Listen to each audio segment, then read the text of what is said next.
¿La Tierra fue creada o comenzó a existir por sí misma sin ninguna interferencia exterior? Esa es la pregunta en el centro del debate que aún existe entre evolución y creación. Y créanme, es todo un debate. Hoy conocerán a 7 expertos en sus campos quienes han dedicado su vida a estudiar este asunto con la esperanza de encontrar alguna respuesta. Mi nombre es Todd Cantillon y este es El Gran Debate. Los orígenes del universo. El gran debate. Los orígenes. El hablar del tema de los orígenes es algo muy diferente a hablar de la ciencia observacional que ha llevado al hombre a la luna o desarrollado nuestra tecnología.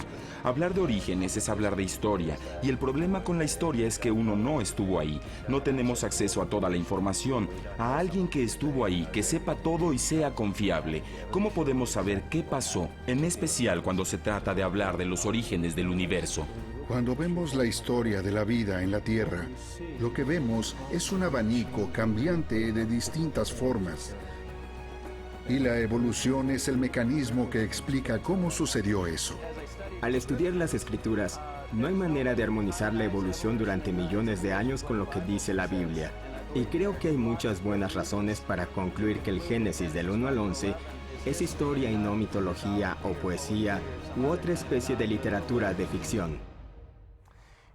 Ha quedado claro que cada uno de los expertos cree que los otros ponen su propio enfoque en sus datos, en detrimento de la verdad, o de tal manera que se amolde a su visión. Todos lo hacen. Observen. Museo de la Creación, Hebron, Kentucky. La Biblia, a pesar de lo que los demás aseguren, es única en el mundo. No hay otro libro como este que dice ser más de 3000 veces la palabra de Dios, que conoce todo, que siempre ha estado ahí, que no cuenta una mentira, que nos da una historia muy específica de cómo el universo surgió, la creación en 6 días. Crecí en una familia cristiana, me enseñaron que la Biblia es la palabra de Dios, y al estudiarla encontré que esa visión tiene mucho sentido, que las alternativas son irracionales. Esto lo vemos cuando estudiamos sistemas de competencia y contraposturas del mundo que desafían la autoridad bíblica, porque no tienen sentido. No responden a la ciencia, ni a la racionalidad, o a la ética, ni a las cosas que damos por sentadas. Por otro lado, si todo es producto de un accidente, de un Big Bang hace millones de años, no espero que mi mente, un accidente, sea capaz de entender otro accidente. Así que la ciencia regresa a una visión bíblica del mundo, no a la del Big Bang. Cuando quiero descubrir algo del pasado relacionado con cómo llegamos aquí o cómo surgió la Tierra, voy a la Biblia porque es el libro de la historia del universo. Es un testigo presencial de lo que pasó y creo que la gente que no reconoce a Dios o a un poder superior o a un diseñador inteligente está simplemente negando la verdad. No hay otro mecanismo conocido, al menos no uno que haya mostrado evidencia del mismo. Pero, por supuesto, no dije cuál era el mecanismo. El mecanismo es simplemente que los individuos y los pueblos acumulan cambios genéticos a través del tiempo, y luego hay procesos como la selección natural que refina esas diferencias para producir formas adaptadas. Primero déjame decirte que el mejor y más contundente argumento de la evolución desde un punto de vista evolucionista son 4 palabras. Esas palabras son ¿de qué otra forma? No hay otra forma. Simplemente no hay otra manera. Los evolucionistas profesionales que conozco, y no hablo de los de Lehman, ellos pueden tener sus propias y privadas definiciones de la evolución. Pero eso no me preocupa. Para los evolucionistas profesionales existe lo material, la energía, el tiempo y el espacio. Está el mundo material, y no hay nada más fuera de ese mundo material. Lo que les molesta a los evolucionistas profesionales es que invoco algo que es sobrenatural, porque eso es inconcebible. Pero no lo es para la ciencia, lo es para la filosofía llamada cientificismo. Esta es la tarea del televidente, ir al diccionario y buscar la palabra cientificismo. Cientificismo es la creencia o la filosofía de que todo lo que existe es real, es material y completamente explicable por medio del método científico. Así que si Dios fuera real, traigámoslo. Tenemos un buen microscopio aquí. Lo pondremos bajo el microscopio y revisaremos de qué está hecho. Porque debe estar hecho de material, materia, energía, y debe ocupar tiempo y espacio. Y ese es un paradigma. una visión del mundo que los evolucionistas ocupan. La teoría funciona dentro de esa visión de que la naturaleza lo es todo. Y si yo tuviera esa misma premisa, llegaría a la misma conclusión que ellos. La gente podría decir, sí, pero es poco probable que pudieras crear un ojo por casualidad. Y mi respuesta sería, ¿de qué otra forma? Si no te gusta mi explicación materialista, ¿cuál es la tuya? Muy interesante que él dijera, ¿de qué otra forma podría ser?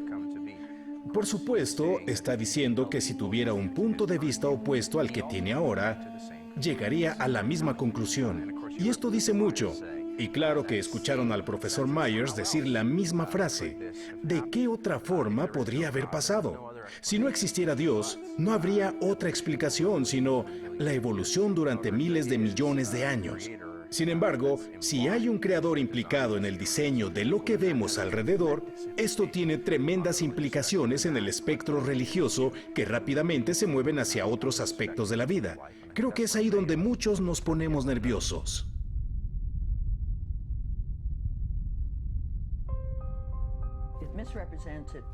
Está malinterpretado, como si hubiera dos campos o un debate, cuando en realidad esto tiene que ver con la manera como nuestra civilización ha evolucionado.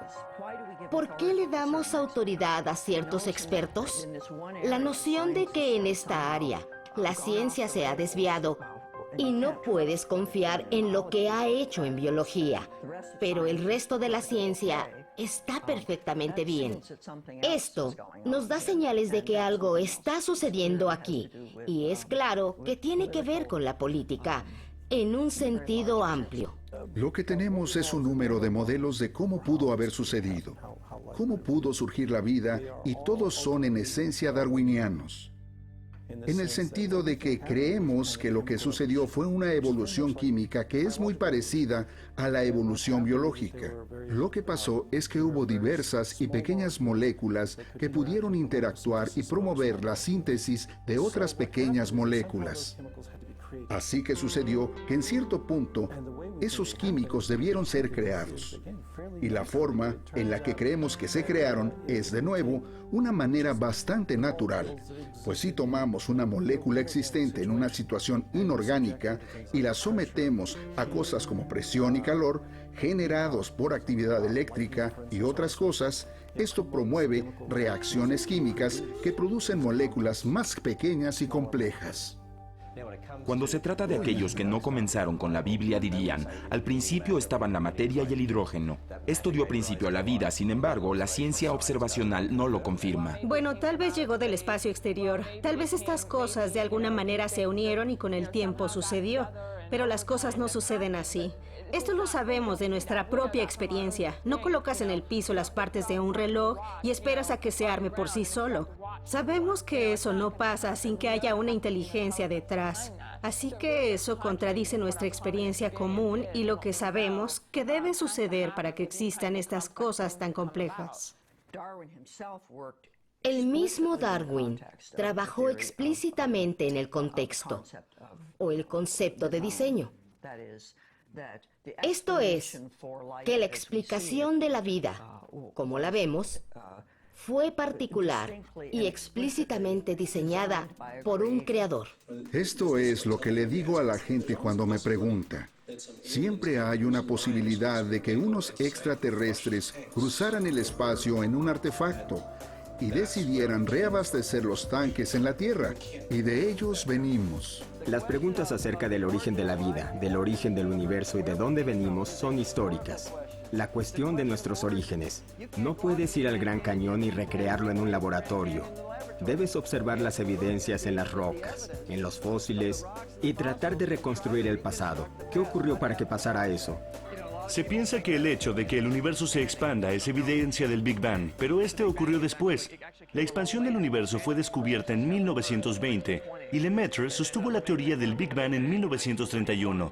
La idea de que el universo empezó siendo un punto y que este punto se expandió es la explicación de la expansión.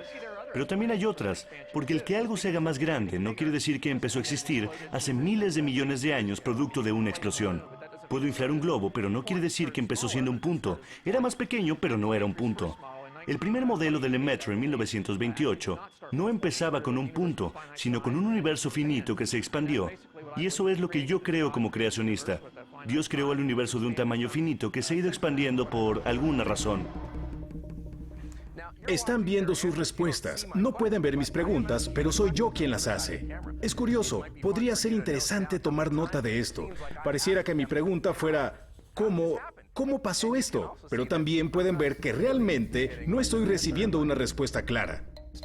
Aquí en el Museo de la Creación, cuando vienen quienes viven en el mundo secular a entrevistarme, la mayoría de las preguntas no son de la evolución, sino de la edad de la Tierra. La razón es porque si no tienes una inconmensurable cantidad de tiempo, no puedes postular la evolución.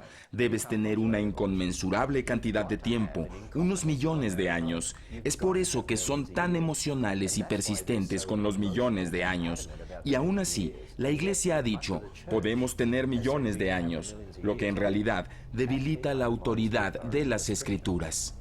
La única evidencia que pueden sacar a relucir los creacionistas es la Biblia, que es una especie de evidencia, pero es muy pobre para una hipótesis científica, en particular porque los autores no vivieron en el periodo cámbrico, así que no están calificados para hablar de lo que sucedió en el Cámbrico. Las rocas están ahí, y cuando las analizamos descubrimos evidencias más precisas de lo que pasó entonces. La evidencia es clara, pero ella no habla por sí misma. El ADN no habla, las rocas no hablan, los fósiles no hablan. Yo hablo por ellos, o alguien habla por ellos. Entonces, ¿qué pienso de estas cosas? ¿Cómo llegaron ahí? ¿Qué sucedió? Cada parte de la evidencia apoya lo que las Escrituras dicen. El diseño. El motor, ¿acaso no sugiere una compañía automotriz? ¿Un diseñador? ¿Acaso no sugiere que un motor está hecho de muchas partes y si una de ellas no funciona, el motor dejará de trabajar? Si dejas de ponerle aceite al motor de tu auto, tendrás problemas. ¿Eso no te sugiere la idea de una complejidad irreductible? Por supuesto, el profesor Myers sugiere que llevo muy lejos la metáfora, pero aún no estoy convencido. Yo no soy religioso.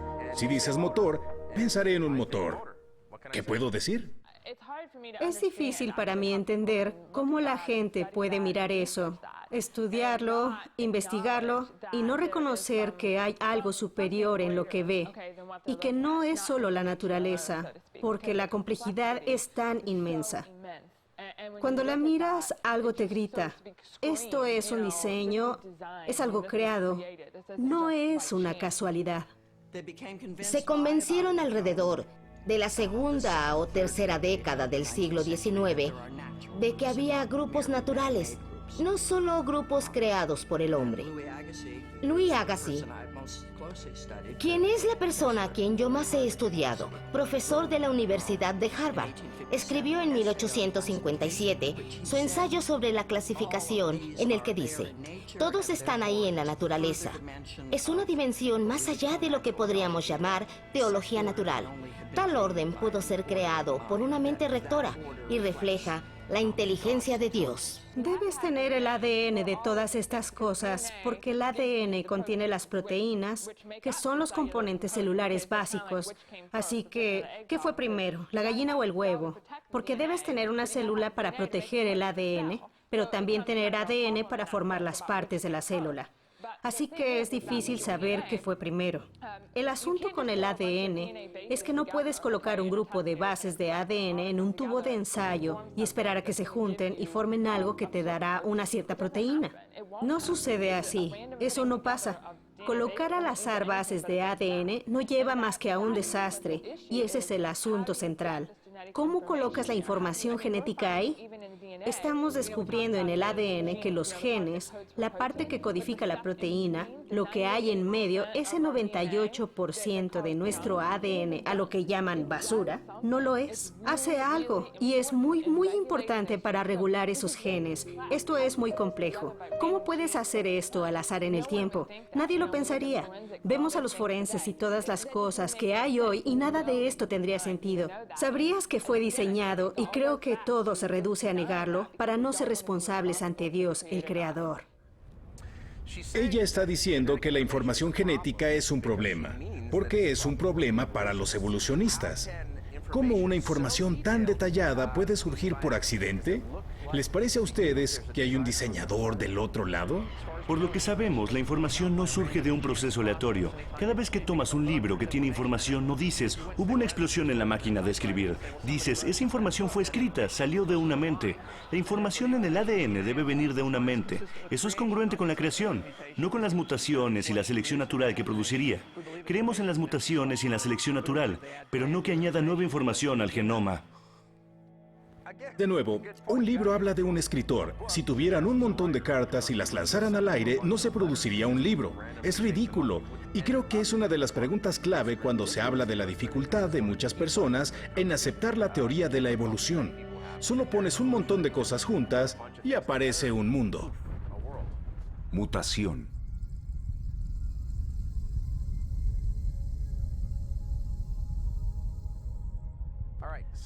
Bien, pongan atención en lo que van a escuchar y vean si pueden satisfactoriamente hacer una conexión entre mi persona y una mosca. Porque hasta donde sé, no luzco como una mosca, y debo admitir que me cuesta trabajo imaginar que hace 700 millones de años eso hubiera sido diferente. Acepto la selección natural. Puedes verlo. No es una teoría. La selección natural es algo que observamos. La selección artificial es igual. Selección artificial. El hombre hace la selección o la gente la hace. Como seleccionar perros con los rasgos deseados. En la selección natural se diría que es la naturaleza quien hace la selección. Una de las cosas que los evolucionistas dirán es, con el tiempo empiezas con una célula que luego se convierte en dos. Debe replicarse o no llegarás a ningún lugar. Debe haber replicación, pero con el tiempo ocurrirán cambios. Deben suceder adiciones a la información genética, mutaciones y selección natural. Esta dependerá de lo que es mejor para el ambiente y con el tiempo esto nos llevará de un organismo unicelular a lo que conocemos hoy. Por ejemplo, ahora tenemos humanos y chimpancés, ¿cierto? Y la mayoría de nosotros no tiene problemas para distinguirlos.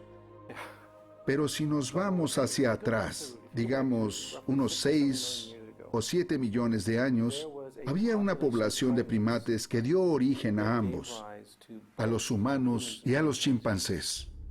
Tomen nota de cuántas veces dentro de la conversación la respuesta parece ser, bueno, solo sucedió. Esto para mí sugiere un denominador común, sucedió.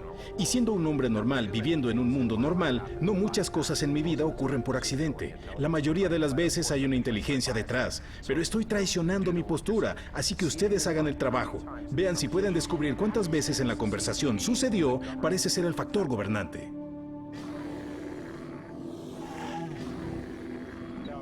Las mutaciones no pueden producirse de acuerdo con las necesidades. No puedes tener una criatura a la que le encantaría volar, digamos un reptil, que diga, me encantaría volar, creo que voy a hacer un gran esfuerzo y desarrollar unas alas. No funciona así. Las mutaciones al azar, sin un propósito definido, tendrían que ser producto de la casualidad. Desarrollar los genes sin una meta u objetivo en mente. Todos los genes integrados para producir alas y ahí se podría dar la selección. Ellos creen que una especie animal se transformó en otra, pero el estudio de la genética muestra que puedes tener grandes variaciones dentro de una especie. Puedes ver selección natural, pero siempre dentro de una especie. Y una especie bíblica es más bien una clasificación familiar, clase, orden, familia, genes, especies. El problema es que esos mecanismos no funcionan. Lo sabemos por la ciencia observacional que podemos hacer en un laboratorio. Sabemos esto. Si hay mutación, esa selección natural sí ocurre, pero no añade nada, no crea nuevas estructuras, cosas nuevas. No puede ir de una manzana a un limón, por decir algo. No lograrás hacerlo con los mecanismos que conocemos hoy, ni por mutación o por selección natural. Ellos podrían decir, bueno, hay algún mecanismo del que no sabemos. Está bien, así que ese es el problema y por eso es que en verdad nos ayuda a regresar a los puntos iniciales. ¿Cuáles son esos puntos? ¿Dios hizo esto o la naturaleza lo hizo por sí misma? Algunos mecanismos de los que no estamos muy seguros. Puede verse que ella no está contenta con esa respuesta. Ella busca algo más. Observen, notarán que más adelante el Dr. Myers dice exactamente la misma oración. No está del todo seguro. ¿Están satisfechos con esa respuesta? Así que tenemos a un pez que vive en su ambiente marginal, digamos en un cuerpo de agua salubre o en aguas desagradablemente estancadas. Lo que tenemos entonces es un pez que necesita respirar. ¿Qué hará? Lo que inicialmente hará es algo simple, como tragar agua o aire. Saldrá a la superficie y tomará una bocanada de aire que le dé oxígeno para seguir viviendo. Tenemos peces que lo hacen en este momento. Luego ocurrirán otras adaptaciones como desarrollar aletas más resistentes porque viven en aguas poco profundas y a veces es necesario. Cuando se está en aguas poco profundas es más eficaz usar las aletas para moverse en el lodo en lugar de nadar como lo haría un pez de aguas profundas. Estos peces realizaron una serie de preadaptaciones, adquirieron unas propiedades que les permitieron hacer frente al ambiente fuera del agua. Así que fue un pequeño paso adelante que este pez pudiera emerger a la superficie de vez en cuando para obtener un bocado, una cucaracha o cualquier cosa. Ahora tenemos estos peces de tierra que son más y más tolerantes a ambientes áridos. Tomen nota de este punto fino. No podemos autoseleccionar las mutaciones que creemos serían ventajosas para nosotros. Esto dicho por un anatomista contradice lo que el Dr. Myers sugiere cuando habla acerca del pez que encuentra una manera de adaptar sus aletas para poder caminar eficazmente en aguas superficiales. Y por supuesto, dar paso a la primera camada de peces que caminen en tierra firme. Si no podemos seleccionar las mutaciones, estas ocurren por accidente. Creo que esta es, tal vez, la clave de este debate. Las cosas ocurren por accidente o hay un diseño. Tendrán que ser ustedes quienes respondan a esto. Definimos la evolución como ir de moléculas al hombre, de un organismo unicelular a la gente de hoy en día. Mientras que lo que destacan cuando hablan de evolución es una visión a pequeña escala, por decirlo de alguna manera. Los cambios en una especie animal, como lo dice la Biblia, los vemos hoy en día, vemos qué sucede, pero ellos dicen, dale suficiente tiempo, si se lo das, podrás ver cualquier cosa, un dinosaurio que se convierte en ave. El problema es que el mecanismo no funciona, las mutaciones y la selección natural simplemente no hacen eso. Nada es perfecto, todo debe cambiar un poco. Así que lo que tenemos es mutación al azar, que genera una diversidad de formas. Luego tenemos la selección que se impone sobre ellas y esas formas que presentan una combinación que hace más eficiente la replicación. Después, se apropian del medio ambiente. Entonces la clave es, ¿cómo consigues información genética? ¿Cómo obtienes información que forme una placenta, un hígado, un riñón o un ojo?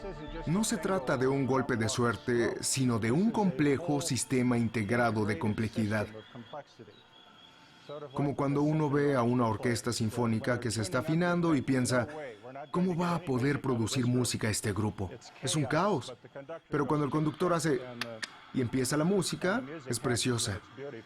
Pasaste de la complejidad a la complejidad integrada. Ciencia.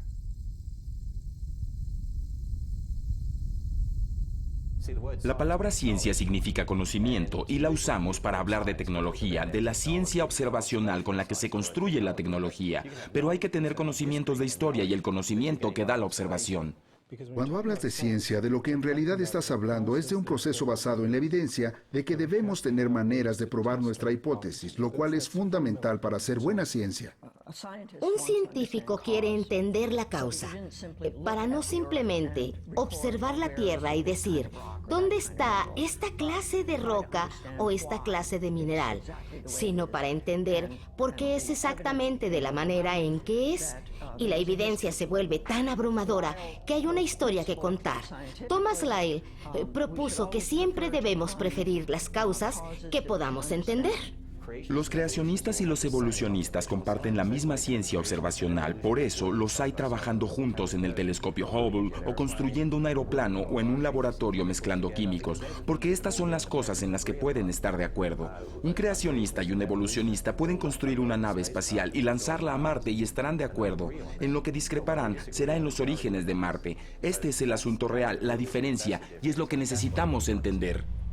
Probablemente la objeción más común es que nosotros no hacemos buena ciencia. No somos científicos, no hacemos buena ciencia a pesar de tener un doctorado de una universidad respetable. No hago ciencia, pero de nuevo, ¿cuál es la definición de ciencia? ¿En verdad necesitamos dividirla en dos categorías? ¿Hablamos de la ciencia que se hace en el laboratorio? Porque yo puedo hacerlo como cualquiera. Y en verdad lo que hago aquí y ahora en lo relativo a la ciencia que produce resonancia magnética, aeroplanos y vacunas, no tiene nada que ver con Darwin. Nada. Muchos científicos en el tiempo de Darwin no lo aceptaban, a pesar de gustarles la idea de que había una explicación materialista de los orígenes. Por ejemplo, Thomas Huxley, siendo ateo, amaba la idea de que Darwin parecía tener una forma de explicar cómo surgió todo sin ninguna clase de intervención divina, resultado de un proceso natural. Él amaba ese aspecto y por eso era un entusiasta de Darwin. Pero Huxley nunca estuvo convencido de las explicaciones de Darwin acerca de que los cambios al azar y la selección natural pudieran lograr resultados como los que vemos en los sistemas biológicos. En tiempos de Darwin tenían una visión muy compleja de la célula. Reconocían que debía ocurrir un fenómeno interesante ahí. No proclamaban que era una simple burbuja de protoplasma. El mismo Charles Darwin publicó una serie de estudios donde utilizó esa maravillosa herramienta, el microscopio, que alcanzó sus límites de resolución alrededor de la época de Darwin. Utilizaron el microscopio para observar el interior de las células y saber qué ocurría, pero no pensaban que las cosas fueran simples. Sabían que había mucha complejidad y también sabían que por necesidad debía ser complejo, ya que las células se reproducen y el mecanismo era desconocido. Pero sabían que algo extraordinario sucedía ahí. ¿Qué es ciencia? Verán que los profesores del Museo de la Creación enfatizan esa pregunta repetidamente. Ellos dicen que por el hecho de que hagamos ciencia en el laboratorio en la que estemos de acuerdo que haga volar a los aviones o descubrir vacunas, eso no quiere decir que al mirar hacia atrás podamos aseverar o tener certeza al 100% de cómo surgió todo a nuestro alrededor. Y creo que ellos dirían que es importante saber la respuesta a esa pregunta. La explosión cámbrica para nosotros es una poderosa evidencia contra la evolución. Tienes todas estas diferentes criaturas y todas estas plantas diferentes que aparecen de la nada. No hay precursores ni formas transicionales en las rocas precámbricas que expliquen cómo una criatura microscópica unicelular puede convertirse en trilobites o algo así. Desde la perspectiva creacionista, vemos el cámbrico, lo que se define como cámbrico, como el inicio del diluvio.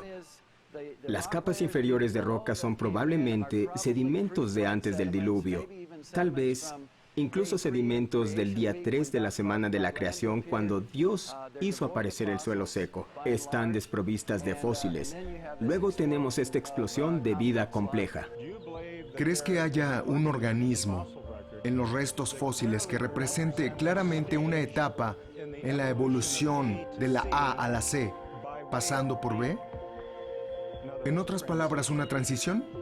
No tenemos manera de saber si eso es verdad.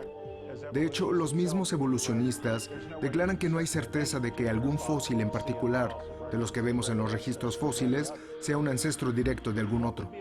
¿Cuál sería un mejor nombre que pudiera aceptar en lugar de formas transicionales? Puedes decir, ¿crees que cuando ves sistemas biológicos estás viendo fósiles o animales vivos? ¿Crees que observas rasgos físicos de algo que está entre A y C? Sí. Veo gente que tiene brazos largos, brazos medianos y brazos pequeños. Veo gente con diferentes tonos de cabello. Cuando veo criaturas vivas, puedo ver que los ojos de un cangrejo herradura son muy diferentes a los ojos de los perros, los gatos o de un humano. La pregunta es ¿Esas diferencias se entienden mejor como una transición evolutiva que alega saber que el organismo está en una etapa transitoria entre A y C? No lo sabemos. Si me dices que hay una estructura con apariencia intermedia para un aspecto en particular, puedo aceptarlo. No me parece irracional. ¿Qué significa eso? Esa es la cuestión. Creo que el punto está claro, que podamos ver la misma evidencia desde dos diferentes perspectivas y decidir qué queremos ver. Creo que el punto de vista desde la perspectiva cristiana es que aquellos que pertenecen a la parte evolucionista atea desafiarán las evidencias porque no quieren someterse a Dios, quien estaría del otro lado de la ecuación. Desde luego, no estoy proponiendo un giro. Solo describo los hechos del caso. Por ejemplo, si observas la fundación del Instituto para el Descubrimiento y el movimiento del diseño inteligente, si miras a Philip Johnson, él no tenía inconveniente en decir que era un cristiano evangélico y que quería corregir la tendencia materialista de este país y regresarlo a sus raíces cristianas. Él decía cosas como estas. La doctora Eugene Scott es atea. Estuvo en mi oficina entrevistándome para la BBC cuando abrió el Museo de la Creación. Me dijo, ¿usted empezó con la Biblia? Le dije, así es. ¿No está preparado para cambiar lo que la Biblia dice respecto a la creación y el diluvio? Correcto. Entonces me dijo, ve, eso no es ciencia, eso es religión. Porque nosotros empezamos con evidencias y desarrollamos nuestras teorías, pero estamos preparados para cambiarlas cuando lleguen nuevas evidencias. Me dijo, eso es ciencia. Ese es el problema con ustedes. No hablan de ciencia, sino de religión. Y yo le dije, doctor Scott, ¿usted es atea? Sí. ¿No cree en Dios? Correcto. Entonces la Biblia no es relevante en esta discusión. Así es. Y le dije, bueno, ¿usted no cree que la Biblia habla de historia real? No. ¿Y usted es atea? ¿Cierto? No existe Dios. Es correcto. ¿Y está preparada para cambiar eso? El conflicto en el siglo XVII hizo que gente bien intencionada dijera, ya que Dios, estamos todos de acuerdo, creó el mundo al igual que inspiró la Biblia, Él nos ha dado dos libros. Metafóricamente, uno es la Biblia en el sentido literal y el otro, el libro de la naturaleza. Esto alentó la visión de que no sería dañino para la religión estudiar la naturaleza, ya que esta es creación divina. Hay muchos cristianos que no han pensado en estos asuntos. Se inclinan a pensar, ¿puedes creer en el Big Bang y en la Biblia y no hay conflicto o contradicción? Así que encontrarás muchos buenos científicos que van a la iglesia y creen en Dios y todo lo demás, pero no afirman que sus creencias son comprobables o que hay una especie de evidencia material, como lo esperaríamos desde una postura científica. Esta es la conclusión. Cuando no tomas la palabra de Dios como está escrita en el Génesis del 1 al 11 y utilizas las ideas seculares de una evolución de millones de años para reinterpretar los días y reinterpretar la creación, estás haciendo dos cosas. Una es que estás desestimando la historia fundacional de toda doctrina. La segunda, que es el punto crucial, es que estás socavando la palabra de Dios mismo. Al igual que en una corte, es materia del juez sopesar la evidencia, que debe partir de la presunción de inocencia. Debe estar dispuesto a cuestionar y a suspender tu condena, si se trata de un juez honesto o de un jurado honesto. La diferencia en una corte es que ahí hay un punto final, aunque el jurado quede descontento. A pesar de que queden preguntas sin responder, hay que alcanzar un veredicto y en ocasiones dirán inocente, aunque crean que la persona es culpable. Pero la evidencia no es contundente. Todo esto ilustra lo complejo de la pregunta y tal vez incluso ilustra el que en muchas situaciones los seres humanos no pueden estar totalmente seguros de algo. La idea de que es un asunto sencillo y de que debemos ser capaces de responder sí o no. Esa clase de contundencia, clásicamente hasta hoy, proviene de las matemáticas. donde te dan unas cuantas conjeturas en las que todos estamos de acuerdo, como en donde se encuentran una línea recta y un punto. Y luego debe demostrarse, debe probarse al final de la operación. Pero uno de los descubrimientos importantes de la civilización y de la ciencia occidental es que el conocimiento del mundo natural no es idéntico a una comprobación matemática. Es más similar a armar un caso para una corte. Así que la palabra evidencia es en realidad de gran ayuda si estamos tratando de entender por qué estos asuntos son tan difíciles. Yo creo que en verdad existe un Dios creador. Mi carrera en la ciencia involucra unos 40 años de práctica en laboratorios de las instituciones médicas más importantes del país. Mis puntos de vista acerca de la Biblia no fueron impedimento porque me ceñía la ciencia empírica, lo observable, lo replicable y lo verificable. Nunca he recibido una queja de un estudiante en todos estos años, porque me atengo a lo que veo. No digo, ¿de dónde vienen los riñones?, sino, esta es la forma de un riñón y esta es la manera en que se conforma. Es un poco diferente en un camello o en un ratón, pero es fundamentalmente lo mismo. La unidad funcional es la nefrona, misma que realiza 3 procesos: filtración, absorción y secreción. Aquí es donde este proceso ocurre. Si alguien no lo cree, puede ir a investigar.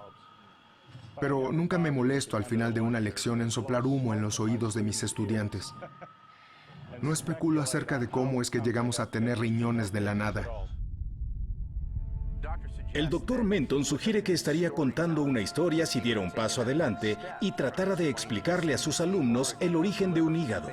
Creo que la implicación es que ellos cuentan historias que apoyan la visión de un mundo en el que no hay un Dios y en el que no tenemos necesidad de él, porque nuestro universo surgió por azar. Los ateos apuntarían que los creacionistas están contando historias imaginarias acerca de este Dios distante que está en el cielo y por cuya voluntad todo fue creado de la nada. Pero, ¿qué historia tiene sentido para ti? Esa es la verdadera pregunta. Cada importante descubrimiento científico fue realizado por un científico que se aventuró más allá de lo que la mayoría ve. Empezó con diferentes conjeturas y llegó a diferentes conclusiones. Entonces encontró la cura para esto o una mejor solución tecnológica para este problema, porque desafió las suposiciones de la mayoría. Hay 2 caminos separados que no pueden superponerse. Lo que el espíritu o la religión entiende acerca del significado de la vida y la naturaleza de la humanidad es algo distinto y no tiene nada que ver con descubrimientos biológicos. Desde luego, hay otros evolucionistas, y Dawkins no es el primero. Él es solo uno de una larga lista de biólogos evolucionistas que han empujado más allá de lo que la ciencia puede y no puede decirnos, lo que ha tenido consecuencias en la religión, alegando que si entiendes adecuadamente la selección natural, no puedes simultáneamente creer que Dios es responsable de la vida. Piénsalo. Los científicos seculares dicen, podemos reinterpretar esto. Dicen que no hubo una resurrección porque nunca han visto a un hombre levantarse de la muerte. ¿Debemos reinterpretarla? No. Los científicos seculares dicen que no podemos tener un nacimiento virginal en humanos. ¿Debemos reinterpretar eso? No. Los científicos seculares dicen que no se puede resucitar a un hombre llamado Lázaro. ¿Debemos reinterpretarlo? No. ¿Y qué pasa con lo que está en el Génesis? Los científicos seculares hablan del Big Bang y millones de años atrás. ¿Hay que reinterpretar el Génesis? Nuestra hora terminó. Como siempre, cuando una hora es buena, se va volando. Esperamos haber ayudado a que dieras algunos pasos para aclarar este punto. Es evidente para mí al ver esto, y también al estarlo grabando, que los 7 expertos están totalmente convencidos de su posición. Creen saber lo que es verdadero. Esperemos que a lo largo de esta hora hayamos podido ayudarte a dar unos pasos en ese sendero, porque estamos de acuerdo en que el origen de nuestras especies y la cuestión que está en juego aquí, creación o evolución, es tal vez la pregunta más importante que tengamos que contestar. Muchas gracias por vernos. Yo soy Todd Cantillon.